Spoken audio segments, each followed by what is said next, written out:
क्या कोई मिठाई ब्लड शुगर को बढ़ने से रोक सकती है? सुनने में ये बात थोड़ी उल्टी लगती है ना? पर आज हम इसी मीठे धोखे के पीछे का सच जानने वाले हैं। तो सवाल ये है कि क्या आटे से बनी कोई मिठाई शुगर स्पाइक के मामले में कम असरदार हो सकती है? अब दिमाग में तो यही आएगा कि ये कैसे मुमकिन है। आटा मतलब कार्बोहाइड्रेट, और कार्बोहाइड्रेट का तो सीधा कनेक्शन है शुगर से। लेकिन असलियत कुछ और ही निकली। तो चलिए मिलते हैं इस कहानी के मेन कैरेक्टर से। ये है पंजाब की शान, आटे की पिन्नी। और हाँ, ये इतनी स्वादिष्ट होती है ना कि खुद को रोकना बड़ा मुश्किल हो जाता है। तो देखिए, पिन्नी का जो मुख्य खिलाड़ी है वो है आटा।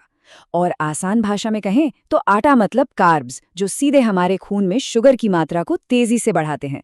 तो उम्मीद तो यही होगी कि इसे खाते ही शुगर लेवल एकदम रॉकेट बन जाएगा। पर सिर्फ अंदाजे लगाने से क्या होता है, तो फैसला किया गया कि इस मिठाई का असली टेस्ट किया जाए। बाकायदा एक ग्लूकोज मॉनिटर लगाकर ये देखा गया कि सच में होता क्या है।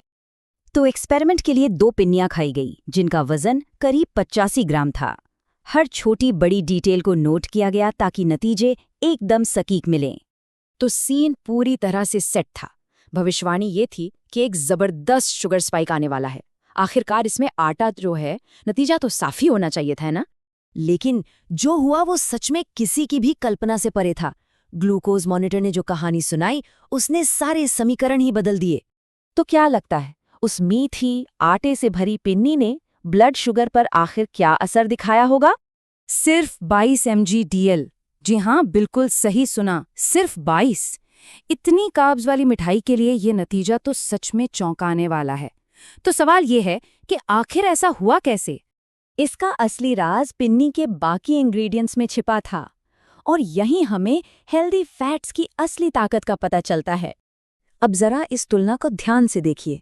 आटे की पिन्नी का स्पाइक है सिर्फ 22, वहीं राय नाम की एक कम फैट वाली मिठाई का स्पाइक है 47, मतलब दुगुने से भी ज्यादा। तो पिन्नी में ऐसा क्या था जो राय में नहीं था? और जवाब है ढेर सारा घी और सूखे मेवे। यही थे हमारे सीक्रेट हीरो। पिन्नी घी और सूखे मेवों से भरपूर थी। ये चीजें सिर्फ स्वाद ही नहीं बढ़ाती, बल्कि यही वो वजह हैं जिनसे शुगर स्पाइक इतना कम रहा। और ये बात स्रोत का ये कथन भी साबित करता है। ये दिखाता है कि घी जैसे हेल्दी फैट्स कितने शक्तिशाली हो सकते हैं, खासकर जब बात ब्लड शुगर को कंट्रोल करने की आती है। तो इस सबका क्या मतलब है? ये सिर्फ एक मिठाई की कहानी नहीं है। ये हमारे खाने को देखने के तरीके को बदलने वाला एक बहुत बड़ा सबक है। इसे ऐसे समझिए, फैट एक तरह से बॉडीगार्ड का काम करता है। जब कार्ब्स शरीर में जाते हैं तो उनके साथ मौजूद फैट उनके एब्जॉर्प्शन यानी शरीर में घुलने की रफ्तार को धीमा कर देता है। और नतीजा, शुगर हमारे खून में अचानक बढ़ने के बजाय बहुत धीरे धीरे घुलती है। तो यहाँ से सबसे बड़ी सीख ये है कि हमें फैट से डरने की ज़रूरत नहीं है, खासकर घी और नट्स जैसे हेल्दी फैट से। सही तरीके से इस्तेमाल करने पर ये हमारी सेहत के लिए एक गेम चेंजर साबित हो सकते हैं। और अब ये सवाल सोचने पर मजबूर करता है, ऐसी और कौन-कौन सी अनहेल्दी चीजें हो सकती हैं जिन्हें हम एक नए नजरिए से देखें तो शायद उनमें भी सेहत का कोई ऐसा ही राज छिपा हो।